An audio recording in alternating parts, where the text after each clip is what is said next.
कोई नहीं आ गया, मैं मैसेज किया। हाँ कोई नहीं आ गया वहाँ कब, इसलिए मैं तब से वही देख रही थी, पर मुझे लगा इसलिए मैं आपको फोन किया। वो क्या हो रहे हैं ना, मैसेज करते तो भी नहीं आ रहे। मैं हाँ अर्चना जी ने तो बोला था मैं आऊंगी, वो 7:40 तक शायद आएंगे अर्चना जी, ऐसा होगा। मैं फोन लगाऊं उनको? अभी 7:43 हो गए। हाँ हाँ, मैं लगाऊं क्या फोन? हाँ, अर्चना जी को लगा दीजिए, मैं प्रसन्ना जी को। क्या हाँ हो रहे हैं ना, फोन लगाने के लिए मुझको है ना ऐसा। पहले ऐसा नहीं है, आते थे। हाँ यस मैम। अभी फोन करते तो आ रहे हैं। हाँ यस मैम यस, नहीं नहीं मैं अभी लगाती हूँ। हम्म। अर्चना जी ने हाँ भी बोला है, फिर भी पता नहीं सो गए होंगे, मैं लगाती हूँ उनको।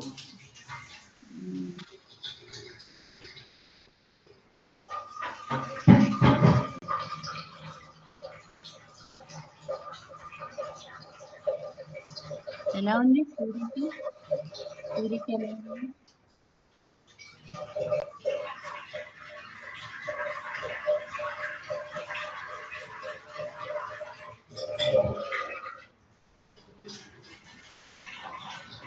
सॉरी सर, आप ही आ रहे हैं आप क्लास में? ठीक है ओके।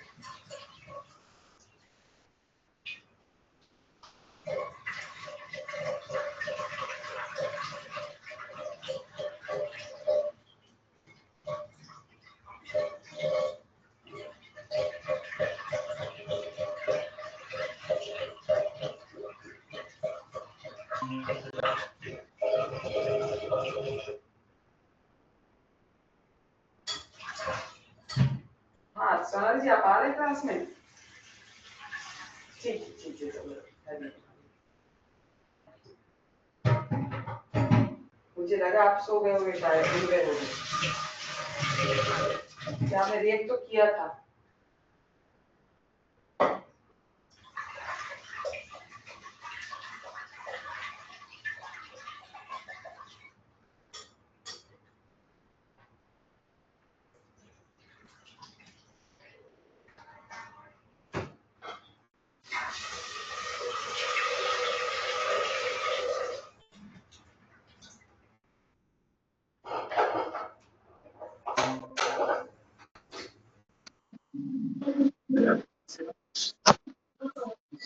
हरिओम निमिषा मैम, हरिओम अर्चना जी।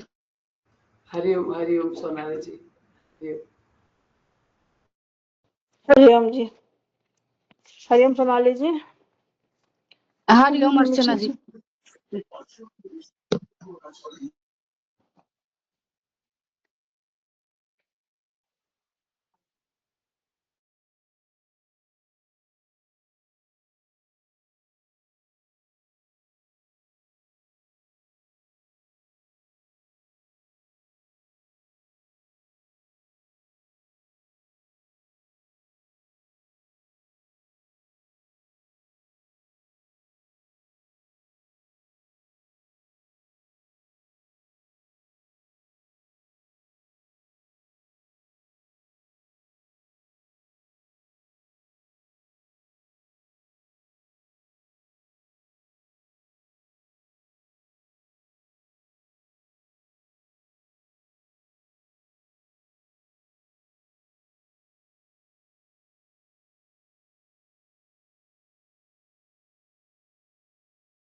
हाँ, मैं प्रसन्ना जी को फोन किया, दोनों नहीं उठा।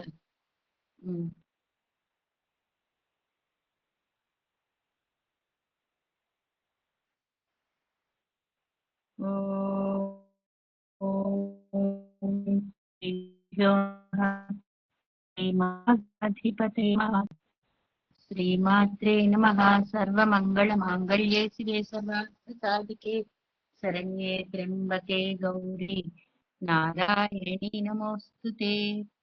हरिः ओम, श्री गुरुभ्यो नमः। ओम श्रीमात्रे नमः। मैं कहाँ तक बताया। హరిओम మేడం, హరిओम ఎవ్రీవన్. సరే हरे कृष्ण నేను మీకు ఇప్పుడు ఫోన్ చేస్తాను, ఇంకా తీయకపోతే ఇంకా రాలే మళ్ళీ. నేను అది స్నానంకి వెళ్ళాను అనమాట. ఇంకా రాగానే అనుకున్నాను చేస్తే దొరకట్లేదు, ఇంకా అందుకే జాయిన్ అయిపోయాను డైరెక్ట్ గా. మేడం మీరు వచ్చారా హిందూపూర్కి? వచ్చా, నిన్న పొద్దున వచ్చాను. ఓకే ఓకే సరే. మళ్ళా మంగళవారం బయలుదేరి పాలెంచి వెళ్తాను, మంగళవారం సాయంత్రం. Okay okay. రేపు ఒకటి నాకు మళ్ళీ పుట్టపర్తి అవి వెళ్ళాలి. మళ్ళీ రేపు ఉండదు, మళ్ళీ సోమవారం మంగళవారం ఉంటుంది.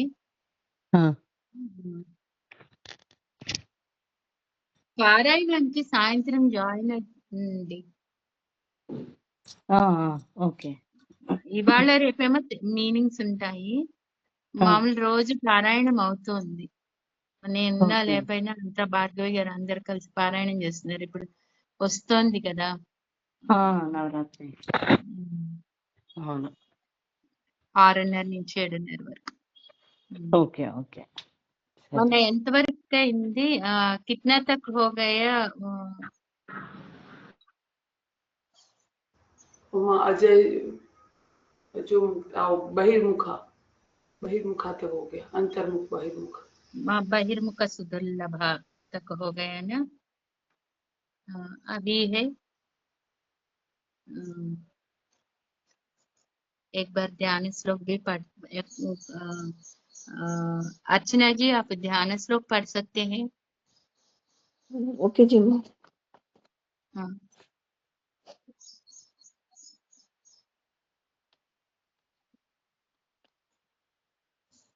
श्रीमात्रे नमः। सिन्धुरारुणविग्रहां त्रिनयनां माणिक्यमौलिस्फुरतारनायकशेखरां स्मितमुखीम् आपीनवक्षोरुहां पाणिभ्यामलिपूर्णरत्नचषकं रक्तोत्पलं बिभ्रतीं सौम्यां रत्नघटस्थरक्तचरणां ध्यायेत् परामम्बिकाम् अरुणां करुणातरङ्गिताक्षीं धृतपाशाङ्कुशपुष्पबाणचापाम् अणिमादिभिरावृताम् मयूखै अहमित्येव विभावये भवानी ध्यायेत् पद्मसनस्थां विकसितवदना। आप देख लीजिए वो दीर्घाक्षर मिस हो रहे, पद्मासनस्थाम।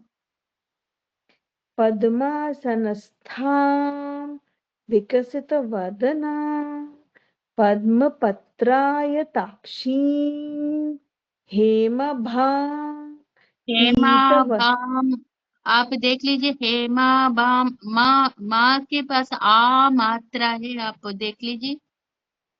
हेमाभां पीतवस्त्रा करकलितलसद्देम पद्मां वराङ्गी सर्वालङ्कारयुक्ता सततम् अभयदा भक्तनम्रां भवानी श्रीविद्या शान्तमूर्तिं सकलसुरनुतां सर्वसम्पत्प्रदात्रीं सकुङ्कुमविलेपनाम् अलिकचुम्बिकस्तूरिकां समन्दहसितेक्ष्णा सशरचापाशाङ्कुशा अशेषजनमोहिनीम् अरुणमाल्यभूषोज्ज्वलां जपाकुसुमभासुरां जपविधौ स्मरेत् अम्बिका। श्रीमात्रे नमः।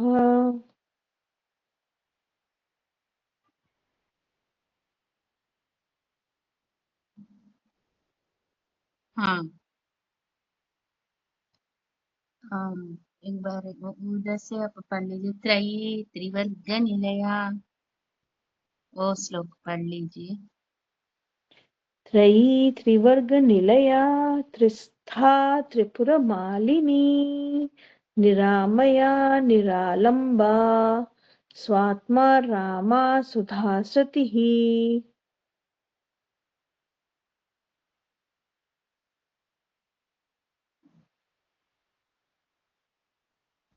हाँ, एक ही श्लोक है त्रयी ना? त्रयी त्रयी। त्रयी मतलब तीन होते हैं ना, त्रयी स्वरूपिणी बोलते माँ को। पहले होते थे वेद, त्रयी स्वरूपिणी मतलब वो वेद स्वरूपिणी है। मगर वेद पहले तीन वेद होते हैं, ऋग्वेदम यजुर्वेदम सामवेदम। अथर्वण वेदम उसके बाद आ गया, उससे वेद विभाजन करके वो उसके बाद चार वेद आ गया। मगर पहले तीन वेद होते थे। वो तीन वेद में ऋग्वेदम, ऋग्वेद में क्या होते, पूरा रुक्ku होते, वो रुक्ku पूरा श्लोक का रूप में होते हैं। यजुर्वेदम यजस होते हैं, वो पूरा उसमें होते हैं, वो श्लोक नहीं होते हैं, पूरा उसको क्या बोल सकते हैं, गद्य, मतलब वो पूरा स्टोरीज जैसे, मतलब ऐसा होते हैं, उसमें श्लोकास नहीं होते हैं। ऋग्वेदम में श्लोकास रूप में वो रुक्ku होते हैं, इसलिए इसको ऋग्वेदम बोलते हैं। और रुक्ku को वो हम होम और हवन वो करते हैं ना, तब वो यूज करते हैं। यजुस मतलब वो पूरा गद्य रूप में होते हैं, श्लोक का रूप में नहीं होते हैं। और उसके बाद आते हैं सामवेद, वो सामवेद पूरा गाना है, मतलब वो संगीत का स्वरूप है। ये तीनों में वो तीनों वेद मुख्य है। और एक एक बार ये दो वेद, सामवेद और अथर्वण वेद मिलके एक वेद होते हैं पूरा, तब वो त्रयी मतलब तीन वेद होते हैं। इसलिए माँ को बोलते हैं त्रयी। ये भी होते हैं आदि भौतिक, आध्यात्मिक, आदि दैविक, तीनों रूप में होते हैं, इसको भी त्रयी बोलते हैं। हम शांति मंत्र पढ़ते हैं ना, तब तीन शांति आते हैं, शांति शांति शांति ही तीन बार हम बोलते हैं ना, शांति शांति शांति ही। वो है आदि भौतिक शांति, आध्यात्मिक शांति और आदि दैविक शांति, और तीन शांति होते हैं। और ये होते हैं माँ को बोलते हैं त्रयी। त्रयी त्रिवर्ग निलय, त्रयी मतलब और ऋग्यजुः सामवेद का रूप है। वो सामवेद और ऋग्वेद यजुर्वेद, वो सामवेद और ऋग्वेद होते हैं आकार रूप से वो शुरू होते हैं। अकारादि सामवेदो ऋग्वेदश्च तदादिकः, मतलब ऋग्वेद और सामवेद आकार रूप, ओंकार में आकार रूप। यजुर्वेदम इकार रूप से वो आरंभ होते हैं यजुर्वेद।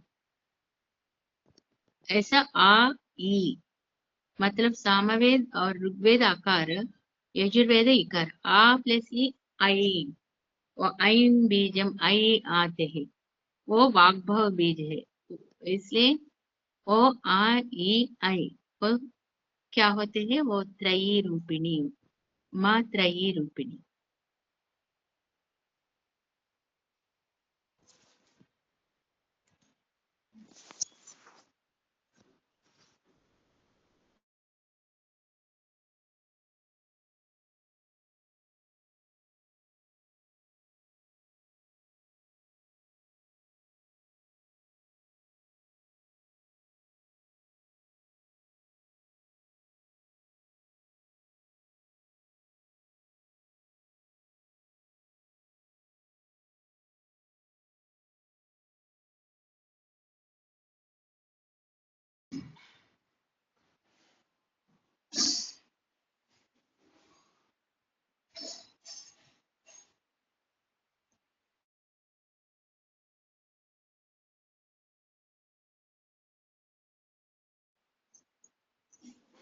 त्रिवर्ग निलया, त्रिवर्ग माँ त्रिवर्ग स्वरूपिणी, त्रयी स्वरूपिणी, त्रिवर्ग स्वरूपिणी। त्रिवर्ग का क्या है?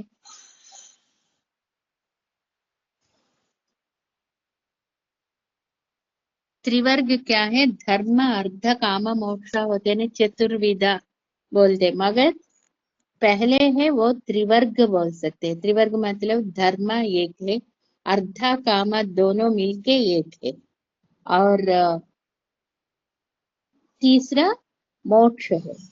मतलब धर्म अर्थ काम मोक्ष, धर्म एक है, अर्थ काम दोनों एक ही है, दूसरा है, और तीसरा मोक्ष है।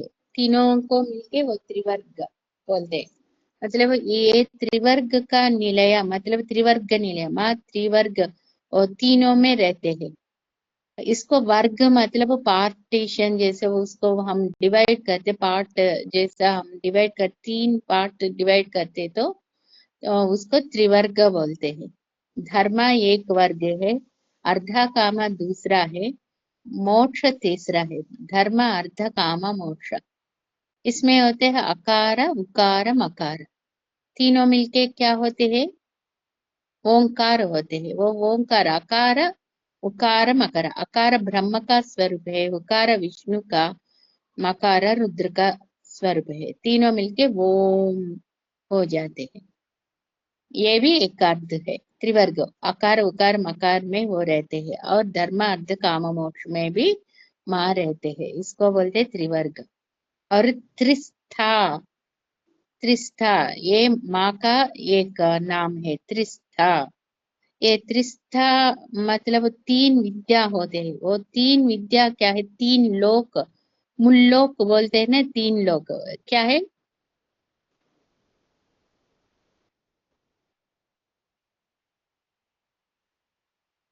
मुल्लोक क्या है?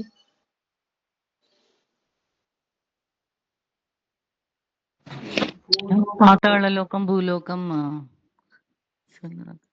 పాతాళము భూలోకము స్వర్గము స్వర్గలోకం स्वर्गलोकम।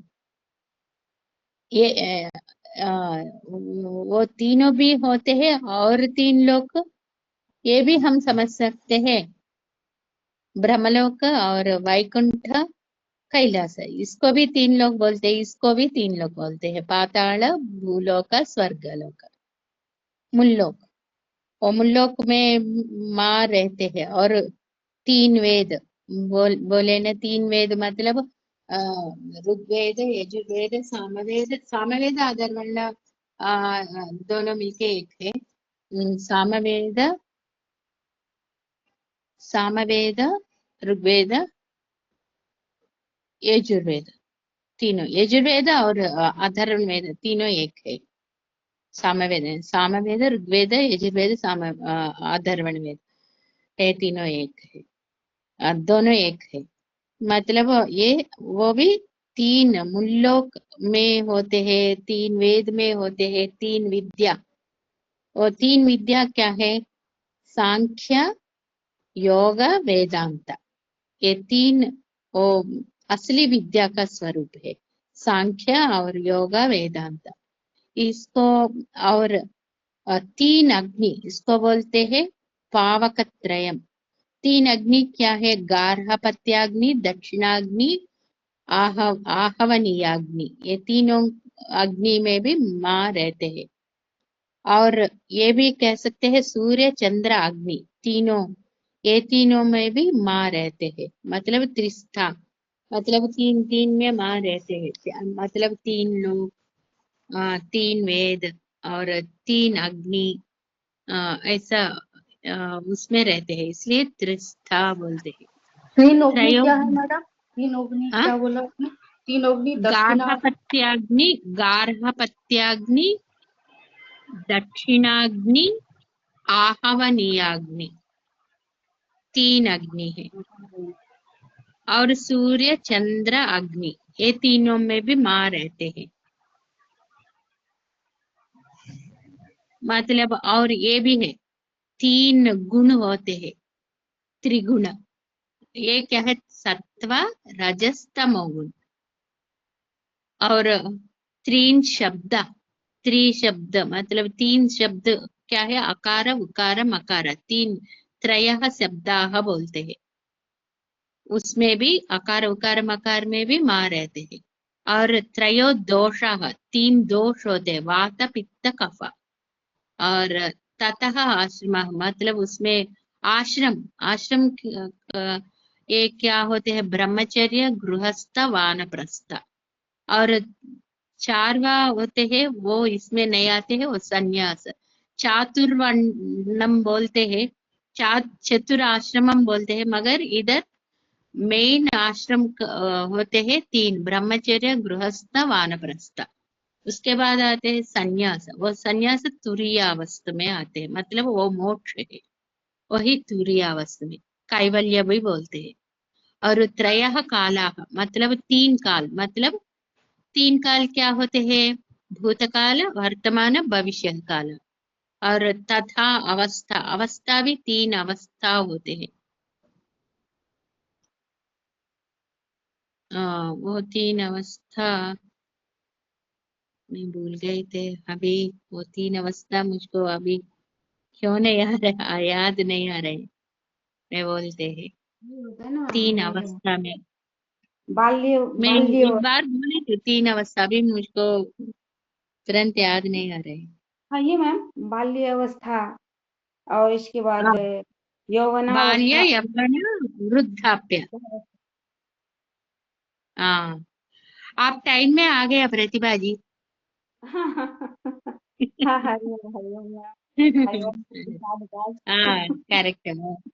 अ, तीन अवस्था, बाल्यावस्था यवनावस्था वृद्धाप्यावस्था, तीन अवस्थाएं। और ये स्वप्न सुषुप्ति जागृत ये तीन भी अवस्था है। हाँ वो भी होते हैं, स्वप्न जागृत अवस्था, स्वप्नावस्था और सुषुप्ति, इसको भी तीन अवस्था बोलते हैं। और हमारा वो होते हैं, हमारा बाल्य यवन वृद्धाप्य को भी तीन अवस्था बोलते हैं। जागृत स्वप्न सुषुप्ति वो भी तीन अवस्था है। और तीन रात मतलब ये होते हैं वो अहर्निशादय मतलब पगलु, पगलु मतलब दिवा, दिवा रात संध्या, तीन होते हैं। काल उसको रात्रि बोलते हैं अहर्निशा, बोलते हैं अहर्निशा बोलते हैं ना। हिंदी में क्या बोलते, संस्कृत में अहर्निशा बोलते, तेलुगु में भी अहर्निशा बोलते हैं, संस्कृत में भी अहर्निशादयः मतलब उसमें आते हैं दिवा रात और संध्या, तीन आते हैं। हाँ अहर्निशा में तो मतलब ये है ना दिन रात सारे प्रहर सभी आते हैं। हाँ पूरा हाँ दिवा मतलब दिन रात संध्या, तीन होते हैं हमेशा, पूरा 24 आवर्स। कोई भी ज्यादा कष्ट करते, ज्यादा काम करते, उसको बोलते हैं वो अहर्निशा, वो श्रम करते हैं ऐसा बोलते हैं ना।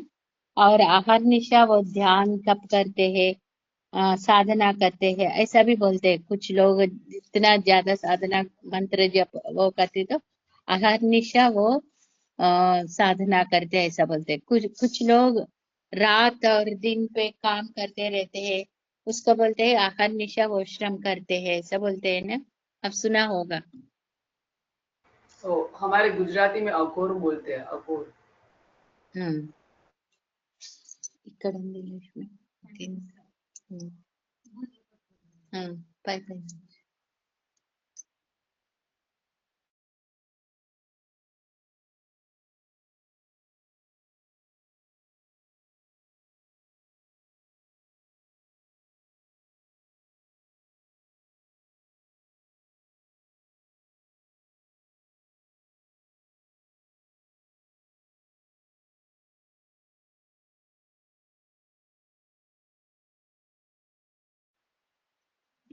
हाँ, और ये होते हैं मात्रा त्रयंच मतलब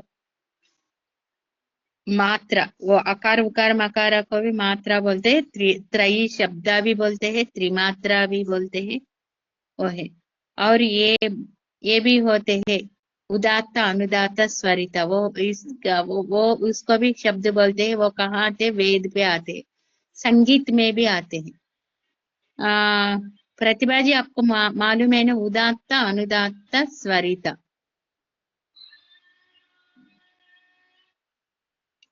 वो वेद पढ़ते हैं ना, वेद पे आते हैं। मतलब मैं आपको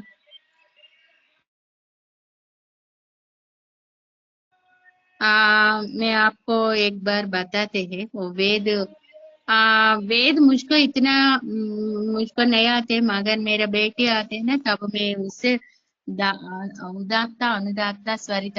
आप देखे तो उदात्त मतलब ऐसा होते हैं, उदात्त में एक लाइन ऊपर होते हैं, आप देख लिया होगा। और अनुदात्त में दो लाइन उसमें रहते हैं। और स्वरिता में होते हैं वो हॉरिजेंटल लाइन इसमें रहते, मतलब आ, संगीत उसको में उसके भी हिसाब से रहते हैं। लंबा छोटा बोलना है, ऐसा मुझे थोड़ा पता है। लंबा छोटा, वो हम वो दो मात्रा, आ, एक मात्रा, ऐसे मात्रा। स्वर आते हैं ना। आ, सरिगम पदनिसा में आते स री स, वो होते हैं इतना। हम इतना शब्द, इतना स्वर नहीं होते हैं, उसको बोलते हैं स्वरिता।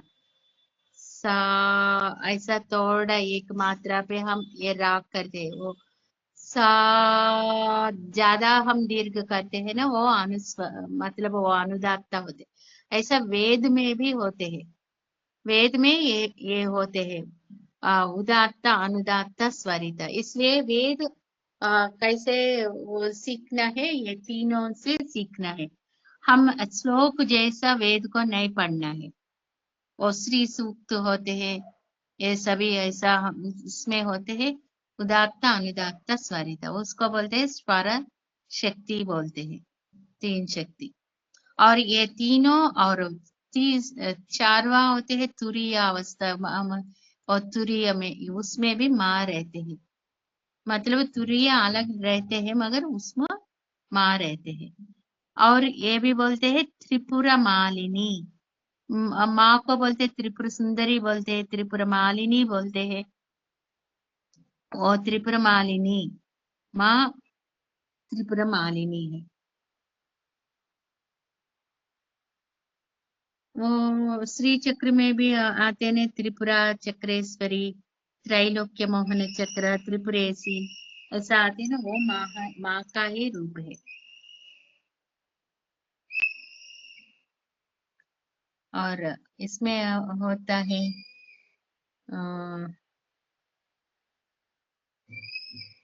त्रिपुर, वो त्रिपुर मतलब इसमें आते हैं क्या कह सकते हैं, तीन पुर होते हैं, वो तीन लोक भी बोल सकते हैं। त्रिपुरा मतलब तीन लोक को भी त्रिपुरा बोलते हैं। और तीन शब्द को भी त्रिपुरा बोल सकते हैं। अभी हम त्रयी बोले ना, ऐसा ही त्रिपुरा भी। इसलिए त्रिस्ता त्रयी त्रिवर्ग निलय त्रिस्ता त्रिपुरा मालिनी, मतलब वो त्रिपुरा मालिनी मतलब मालिनी, मतलब हार जैसे कनेक्शन होते हैं ना, तीन तीन को वो कनेक्शन होते हैं, मतलब तीन लोक और त्रिगुण और त्रिअवस्था, मतलब एक को एक कनेक्शन होते हैं ना, इसलिए मालिनी बोलते हैं। मालिनी मतलब हार जैसा, हार को कैसे होते हैं वो कनेक्शन होता है, ऐसा वो मालिनी मतलब वो कनेक्शन होता है। पद्म मालिनी, हेमा मालिनी, ऐसा श्री सूक्त में आते हैं। ऐसा ही मतलब मालिनी मतलब वो व्यापित होते हैं। वो तीन बीड्स होते हैं, उसमें हम थ्रेड से कैसे बांधते हैं, ऐसा ही वो कनेक्शन ऐसा होते हैं, इसलिए मालिनी बोलते हैं। मतलब व्यापित होते, मतलब त्रिपुरा में व्यापित होते। त्रिपुरा मतलब तीन शब्द, अकार उकार मकार, और तीन तीन लोक, भूलोक, पाताल, भूलोक, स्वर्गलोक, और ये भी तीन लोक आते हैं, कैलाश, वैकुंठ, ब्रह्मलोक। उसमें और त्रिगुण, सत्व, रजस, तमो गुण, और ऐसा तीन तीन क्या आते हैं उसमें, कनेक्शन होते हैं ऐसा, इसलिए इसको त्रिपुरा मालिनी बोलते हैं। वो व्यापित होते हैं। आप देख सकते हैं हमारा भारत देश में त्रिपुरा एक स्टेट है। उधर क्यों इसको त्रिपुरा वो नाम आ गया, वो इतना वेद काल से वो स्टेट है त्रिपुरा। और त्रिपुरा में बाला त्रिपुरा सुंदरी का पहला अवतार वो त्रिपुरा स्टेट में आ गए, इसलिए और इसको त्रिपुरा बोलते। माँ उधर त्रिपुरा सुंदरी रूप में रहते माँ, इसलिए वो स्टेट को त्रिपुरा ऐसा आ गया। मतलब हम अंतर मतलब अंतर्मुख से हम देखते तो वो त्रिपुरा मतलब हमारा अंदर का वो त्रिगुण होते हैं। वेद भी त्रिवर्ग, मतलब ऋग यजुर सामवेद, मतलब सामवेद यजुर्वेद, सामवेद, ऋग्वेद, यजुर्वेद और अथर्वण। यजुर्वेद अथर्वण ये दोनों मिलके एक वर्ग ऐसा हम कह सकते हैं, त्रिवर्ग। और त्रिशब्द, अकार उकार मकार, त्रिशब्द में, त्रिलोक में, वो ऐसा तीन तीन तीन होते हैं ना, उसमें व्यापित होते हैं, इसलिए त्रिपुर मालिनी बोलते हैं। और त्रिअवस्था, जागृत, स्वप्न, सुषुप्ति, इसको धाम भी बोलते हैं। ये तीनों को तीन धाम भी बोलते हैं। ऐसा तीन तीन तीन तीन में माँ रहते हैं, इसलिए वो त्रिपुरा सुंदरी, बाला त्रिपुरा सुंदरी, ललिता त्रिपुरा सुंदरी ऐसा बोलते हैं ना, इसलिए वो त्रिपुरा मालिनी। निरामया, निरामया निरालंबा, निरामया निरालंबा,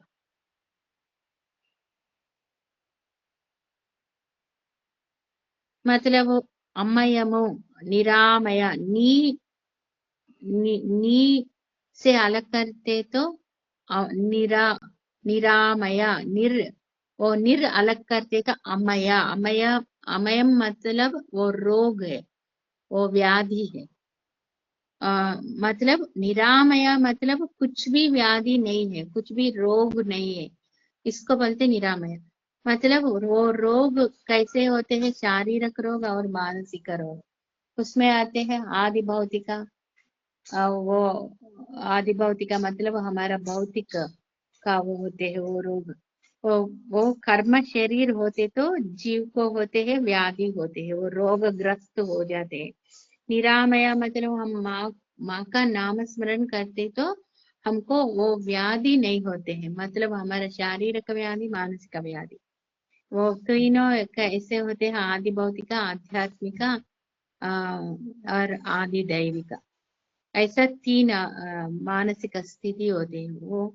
वो भी रोग का रूप में होते हैं, वो व्याधि नहीं होते, इसको बोलते हैं निरामय। निरअमय मतलब वो निर्योगी, निर्व्याधि भी, निरोगी भी बोल सकते। निरोगी मतलब वो रोग नहीं है, ऐसा निरामया का नाम ये है। निरामया, निरामय स्थिति बोलते हैं ना, मतलब हम हमारा अंदर कुछ भी अशांति नहीं होते हैं, हमारा अंदर शारीरिक का मानसिक का प्रभाव नहीं होते हैं, इसको निरामय स्थिति बोलते हैं। निरामय ऐसा बोल सकते हैं। निरालंब, आलंब मतलब आलंब मतलब क्या है, किस चीज को पकड़ते हैं ना हम, उसको बोलते हैं आलंब। और मतलब क्रीपर होते हैं, क्रीपर ऊपर चढ़ने के लिए क्या चाहिए, उसको आलंब चाहिए, मतलब हम कुछ स्टिक या ऐसा रखते तो उसको पकड़ के वो क्रीपर जाते हैं ना, उसको आलंब बोलते हैं। हमारा माँ का आलंब नहीं होते, मतलब उसको आधार नहीं होते, वो खुद ही सबको आधार है, मगर वो उसका आधार कुछ भी नहीं होते। हम देखे तो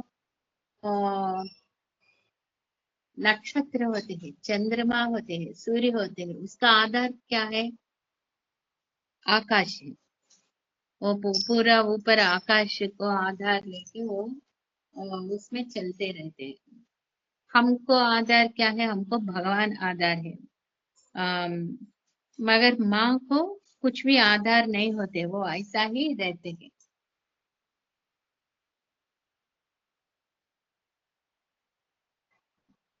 इसलिए माँ को निरालंबा बोलते हैं। एक उपनिषद भी है, निरालंबोपनिषद।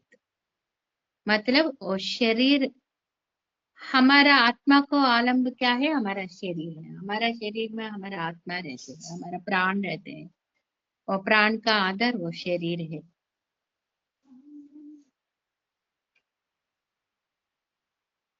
अभी समझ में आ गया ना? ओ हमको भी निरालंब स्थिति आते तो बाह्य का स्पृह नहीं होते हैं, हम अंतर्मुख हो जाते हैं। तो हम अभी हम समझ रहे पूरा बाहर का चीजें होते हैं ना, वो हमारा आधार है, ऐसा समझ रहे। मतलब हमको घर रहते हैं, घर हम रहने का आधार है, और हमको जीवन के लिए कुछ वृत्ति होते, मतलब कुछ हम काम करते हैं ना, वो हमारा जीवन के लिए आधार है। और ऐसा हमको बाहर का आधार रहते हैं। हमको हमारा बंधन, मतलब हमारा पति पत्नी को आधार है, पत्नी पति को आधार है, और माता पिता आधार है। और ये सभी स्थिति हमारा पूरा हम पा सकते हैं ना, तब हम माँ कैसे निरालंब होते हैं, हम भी ऐसा वो स्थिति आते तो हम भी निरालंब होते हैं। मतलब हमको आधार नहीं होते, हम खुद ही निरालंब हो जाते हैं। मतलब हम दैव स्वरूप बनते हैं। दैव को मतलब भगवान को कोई आधार नहीं होते हैं। ऐसा ही हम साधना करते करते करते हम भी ऐसा ही, हमको भी ऐसा स्थिति आते है। मतलब भगवान को कैसा स्थिति, कैसा गुण होते हैं, हम भी ऐसा बनते हैं। और स्वात्मा रामा, स्वात्मा रामा मतलब स्वात्मा आराम, स्वात्मा मतलब आनंद। हमारा मतलब हम खुद ही हमारा अंदर जाते हैं ना, हमारा तब हमारा आत्मा का स्वरूप हमको मालूम हो जाते। कब मालूम हो जाते? अंतर्मुख जाते थे। इसलिए अंतर्मुख समाराध्या बहिर्मुख सुदुर्लभ। मतलब हम इतना बाहर ढूंढते भी नहीं मिलते, मगर हम अंतर्मुख जाते तो हमारा आत्म का स्वरूप हमको अनुभूति आते हैं, हम अनुभव कर सकते हैं। इसको बोलते स्वात्मा रामा, मतलब आनंदानुभव को बोलते स्वात्मा रामा।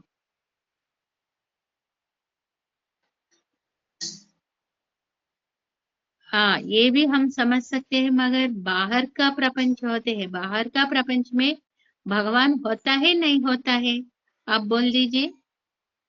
मतलब इधर माँ का स्वरूप बाहर होते हैं नहीं होते हैं? अंतर्मुख समाराध्य बोल रहे हैं, अंतर्मुख में माँ होते हैं, मगर बहिर्मुख में होता है नहीं होता है? हाँ, बहिर्मुख में प्रकृति के रूप में होते हैं ना। हाँ, बहिर्मुख में भी होते हैं, सभी चीज में होते हैं। इसलिए वो क्या होते हैं बहिर्मुख में, सभी चीज में हम, वो चलन का वस्तु और अचलन का वस्तु में भी माँ का स्वरूप रहते हैं। मतलब हम चलन का वस्तु, मतलब सभी जीवराशियों में भी माँ रहते हैं, और अचल मतलब पत्थर होते हैं, पर्वत होते हैं, वो अचल बोलते हैं ना, उसमें भी माँ का स्वरूप होते हैं। इसका एग्जाम्पल क्या है? निजारण प्रभा पूरम अज्जत ब्रह्मांड मंडला। मतलब वो सभी में ब्रह्मांड, सभी ब्रह्मांड में उसका चैतन्य होते हैं।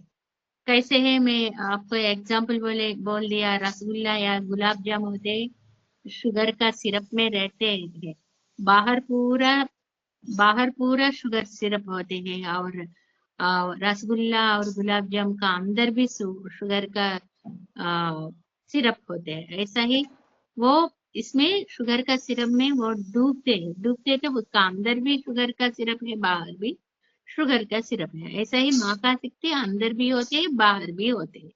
आप समझ लीजिए। और निजारण प्रभा पूरा मज्जत ब्रह्मांड मंडला का मतलब यही है।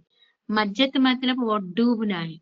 ब्रह्मांड सभी कहाँ डूबते हैं? माँ का चैतन्य स्वरूप में डूब गया है।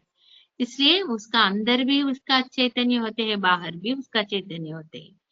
मतलब हमारा बाहर का वो भौतिक में भी माँ का शक्ति है, हमारा अंदर में भी माँ का शक्ति है। इसलिए प्रपंच अलग नहीं है। हम वो ज्यादातर लोग समझते हैं साधना के लिए हम अलग सा करना है, ऐसा नहीं है। हम सांसारिक लोग को ऐसा नहीं हो जाते हैं ना, इसलिए हम सभी जीव राशियों में हम भगवान को देखना वो सीखना है। और क्या है, सभी काम करते हम पूरा काम करते हैं ना, वो काम में भी हम भगवान को ढूंढना है। इसलिए सांसारिक लोग को साधना के लिए इतना टाइम नहीं होते है ना, इसलिए हम काम करते हैं ना, वो काम में भी हम भगवान का रूप को हम देखना है और सभी जीव राशियों में भी देखना है। इसलिए हमारा धर्म में क्या किया है, और तुलसी माँ, पेड़ पौधे में भी तुलसी माँ और नीम और पीपल का ट्री, और सभी में हम भगवान का रूप को हम देख रहे हैं, इसको पूजा कर रहे हैं। मतलब प्रकृति का स्वरूप में क्या क्या होते हैं, उस सभी में हम भगवान का स्वरूप को देख रहे हैं। और हम काम करते हैं, इसलिए हम खाना बनाते हैं, वो खाना को हम नैवेद्य करके हम खाते हैं ना, भगवान को अर्पण करके खाते हैं। मतलब हमारा खाना, हम खाने पकाने के टाइम में भी भगवान नाम स्मरण करना है, खाने के टाइम में भी भगवान को अर्पण करके हम खाते हैं। मतलब इसमें भी हम भगवान का स्वरूप को देख रहे हैं। इसलिए हम खाना खाते हैं, वो आहार अन्नपूर्णा रूप में हम देखते हैं। हम और धन को, ऐश्वर्य को किसका रूप में हम देखते हैं?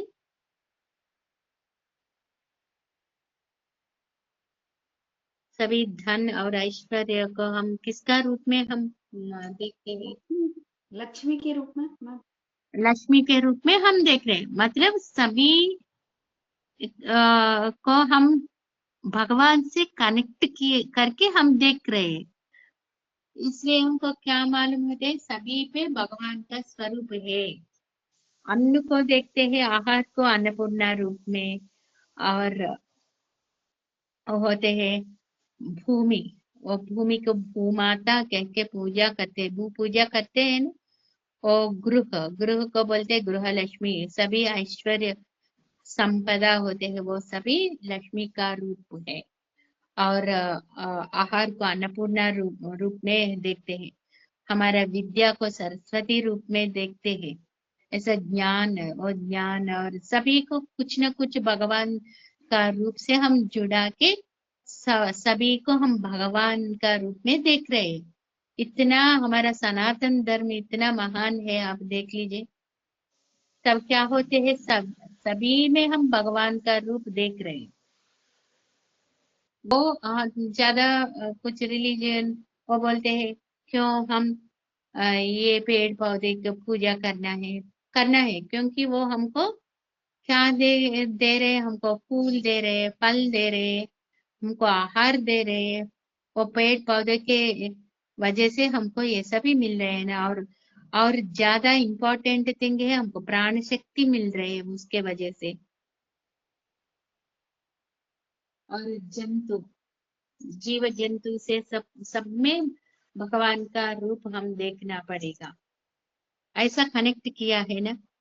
क्रूर मृग होते हैं, मतलब लायन और टाइगर, उसको क्या किया है, माँ का वाहन बना दिया। और मतलब तब वो भगवान से जुड़ा हुआ है। शाम को सुब्रमण्य का स्वरूप में हम पूजा करते हैं। और दुष्ट जीवराशि को हम ऐसा समझते हैं ना, वो भी भगवान से कनेक्टेड हो गया। तब हम सभी को प्यार करना, मतलब सभी में हम भगवान का रूप देखते, तो हम सभी जीवराशियों को हम प्यार करते हैं, द्वेष भाव नहीं होते हैं।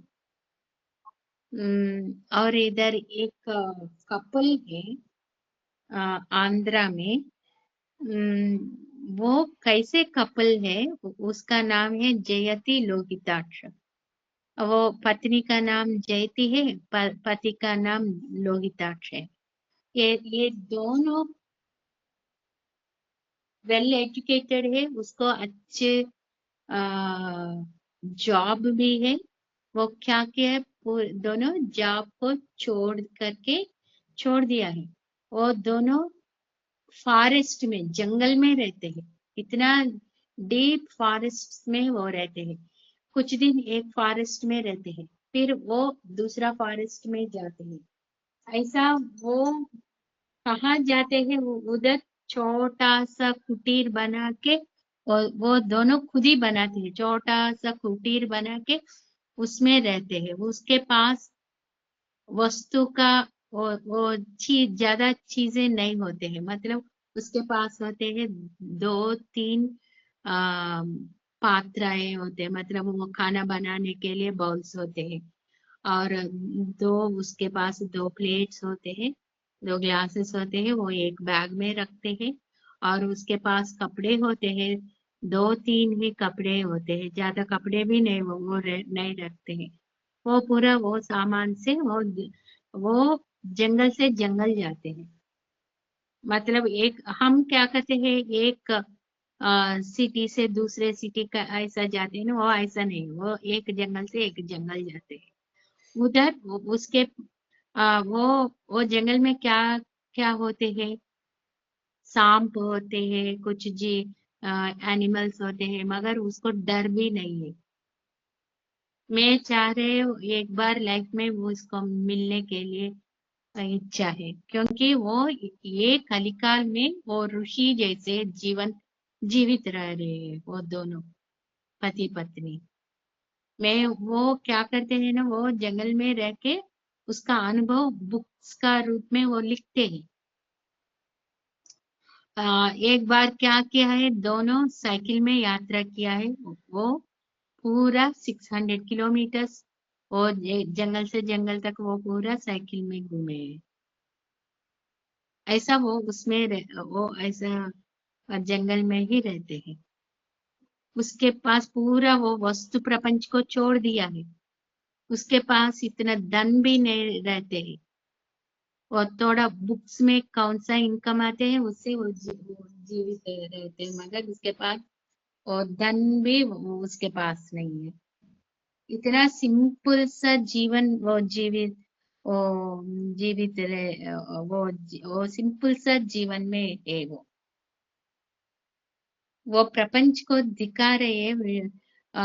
वो कुछ भी वस्तु नहीं होते तो भी कैसे जीवित रह सकते हैं, धन भी इतना नहीं होते तो भी कैसे जीवित रह सकते हैं। वो प्रपंच को वो दिखा रहे हैं। मगर इतना वेल एजुकेटेड है, इतना अच्छे से इनकम वाला जॉब्स को वो छोड़ के पूरा ऐसा वो जीवित वो जीवन बिता रहे हैं। वो आधुनिक उसका मन पे डर भी नहीं है। मतलब उसका कुटीर में आते हैं, कहाँ वो रहते हैं, कभी कभी वो कुटीर में बड़े बड़े सांप भी आते हैं, मगर वो डरते नहीं है। और ये भी आते हैं, स्कॉर्पियंस आते हैं, ये आते हैं, मगर उसको डर नहीं है। मगर वो सभी इसको कुछ भी नहीं करते हैं। वो प्योर माइंड से वो जीवन बिता रहे हैं, ये दोनों प्रकृति के साथ।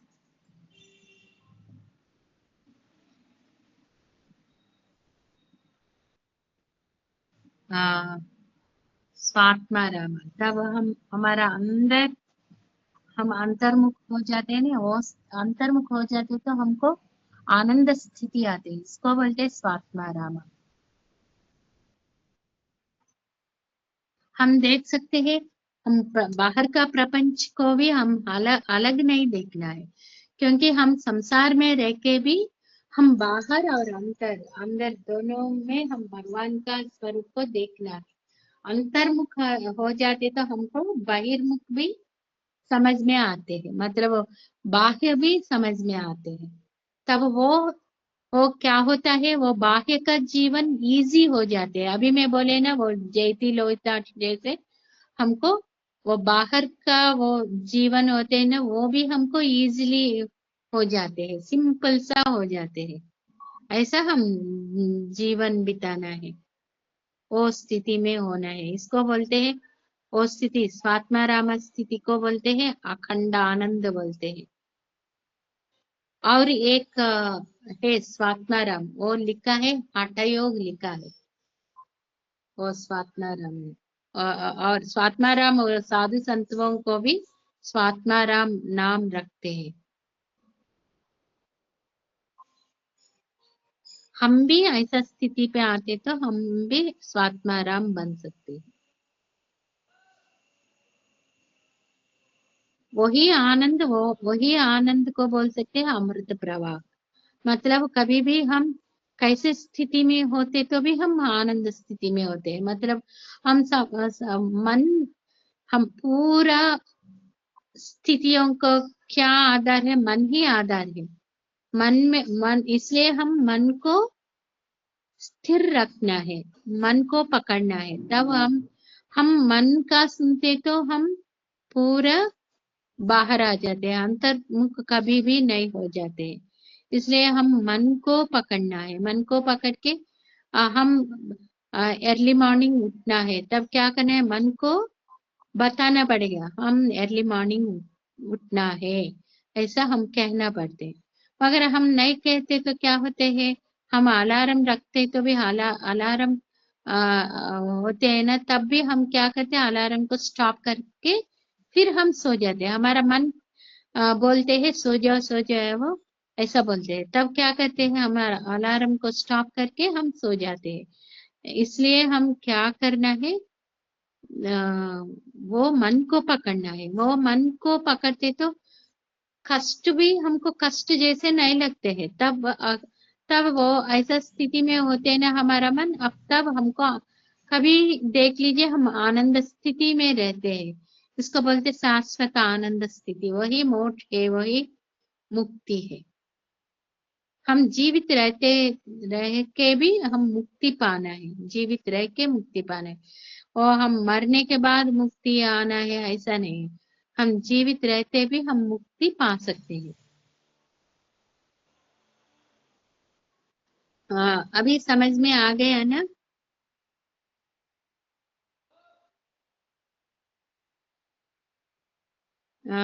अभी समझ में आ गया? यस माँ, यस। हाँ, एक बार प्रसन्ना जी बोल सकते हैं रिवाइज Yes, कीजिए। ma'am. Yes. Yeah. Trayi Trivarga Nilaya Trista Tripura Malini. So as we know that anything in three, the count of three is considered as very divine.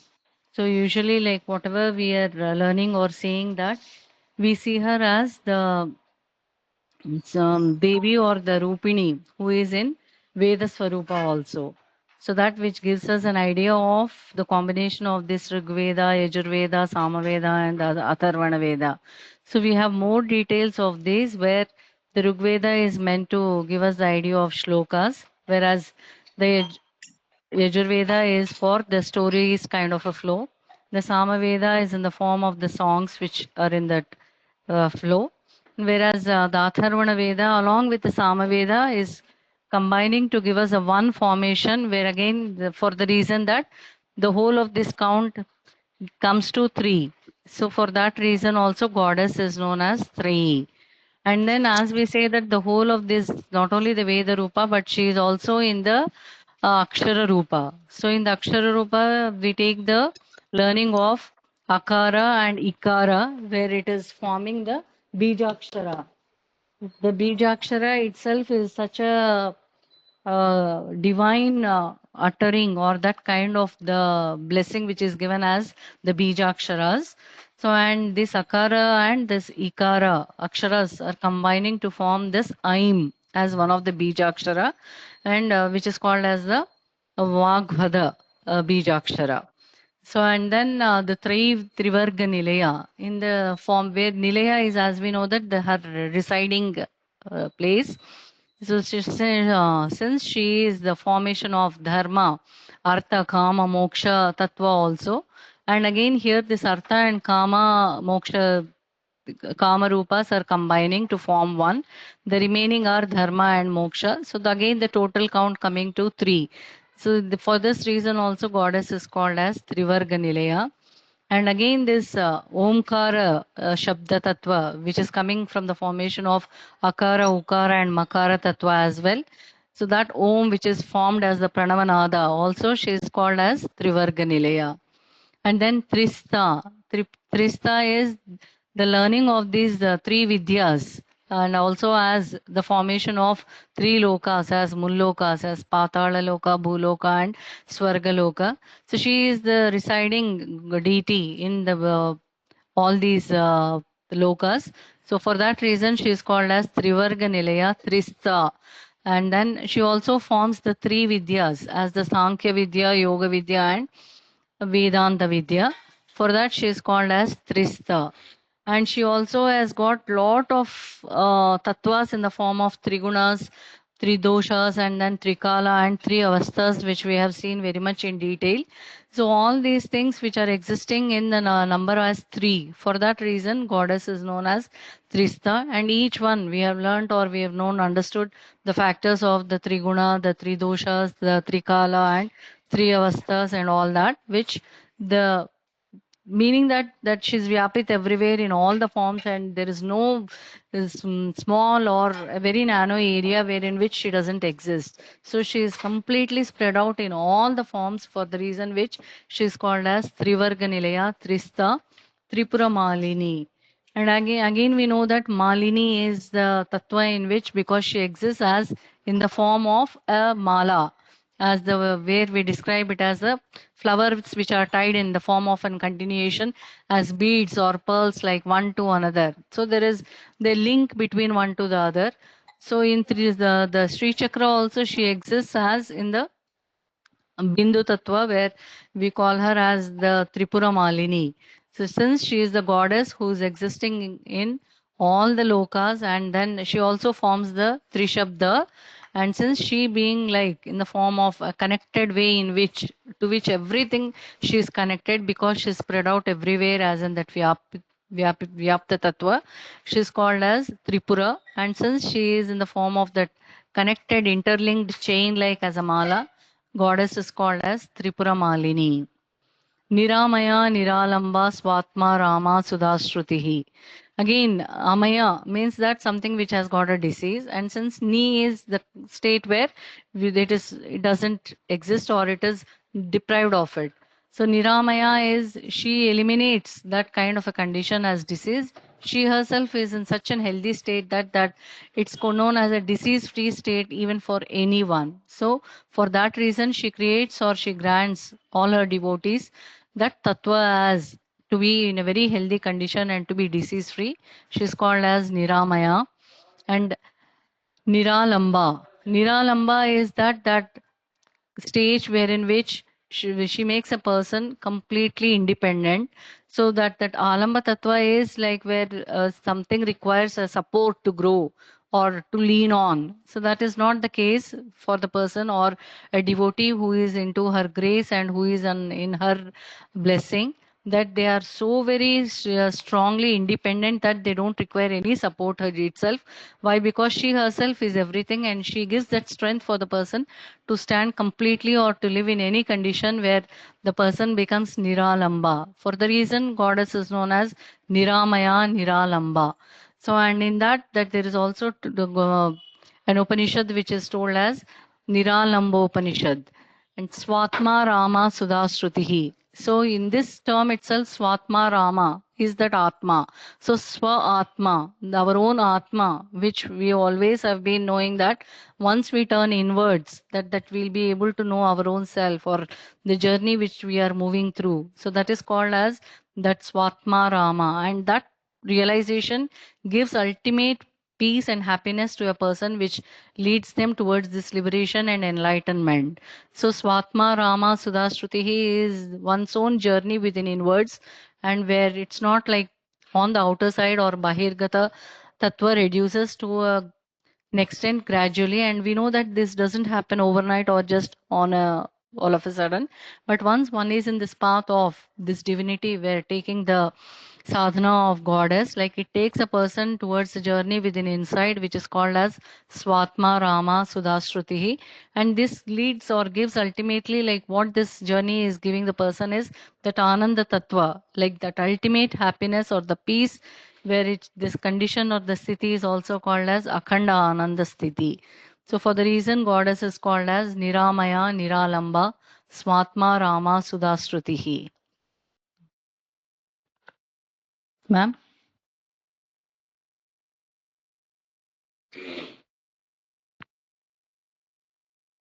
Madam?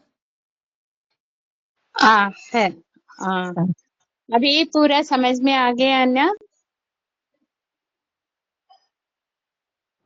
Yes, ma'am.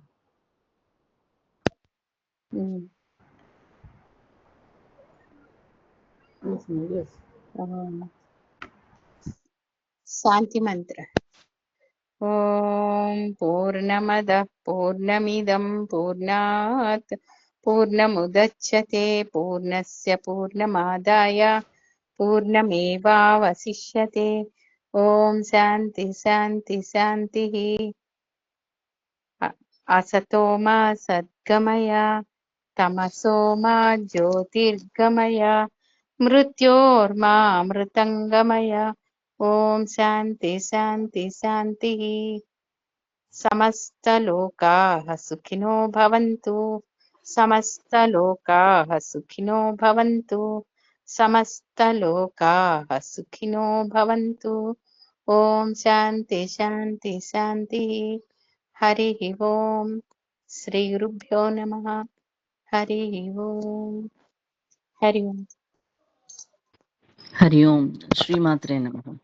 श्रीमाते वो अर्चना जी चले गए।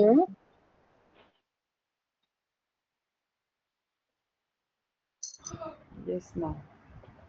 अर्चना जी और नया आ गया है कोई रचा ऐसा। वो दोनों चले गए। कौन आ गया?